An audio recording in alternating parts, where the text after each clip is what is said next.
May 2006, I had the privilege, along with a group of students from my college, then the College of St. Elizabeth, and hundreds of other students from various institutions across the state and Canada, to participate in the trip to Poland as part of the March of Remembrance and Hope.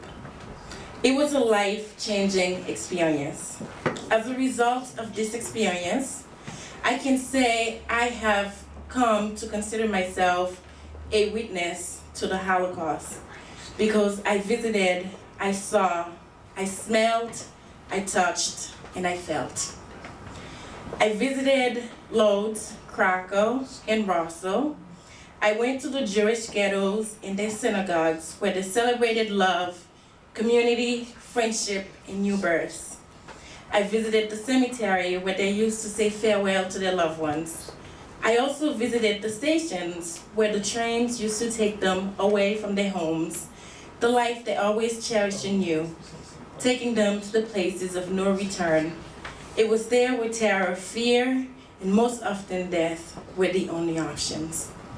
I visited Auschwitz and saw the commodes of humiliation.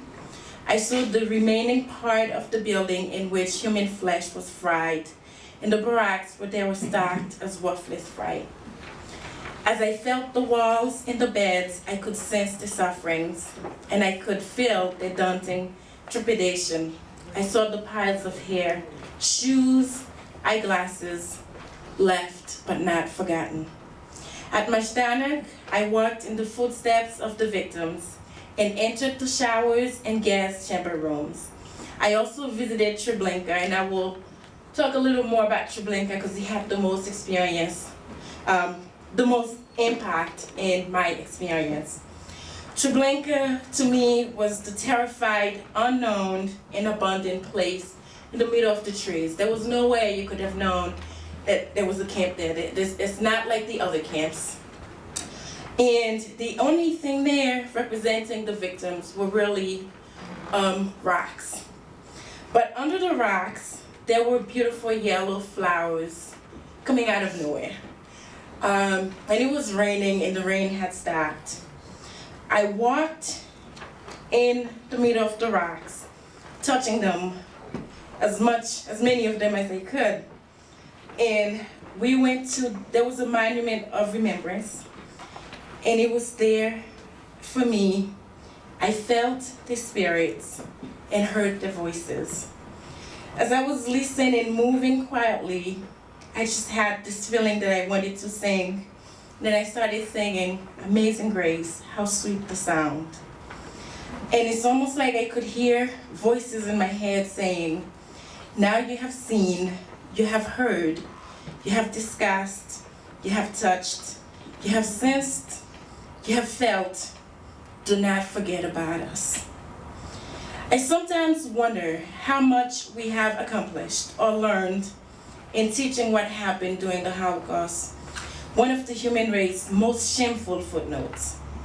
In many places in the world, including the United States, people are not well educated, and they are denying that the Holocaust took place. This denial is indeed an invitation for this barbaric act to take place over and over again.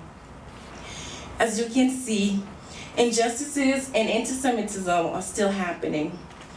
As a witness to the Holocaust, I wish every person could have my similar experience, so that everyone may come to recognize that the Holocaust did happen and suffering still occurs.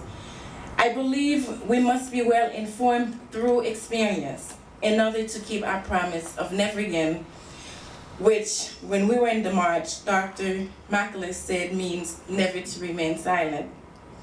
We owe it to the victims, both those who perished and those who survived, to not remain silent and to fight for justice for all. It is my hope and the mission of the March of Remembrance and Hope to be part of making a new history in which we respect our differences and learn from the mistakes of the past to help create a better future. This is why we want to keep remembering. That is why we want to keep marching. Thank you. God bless.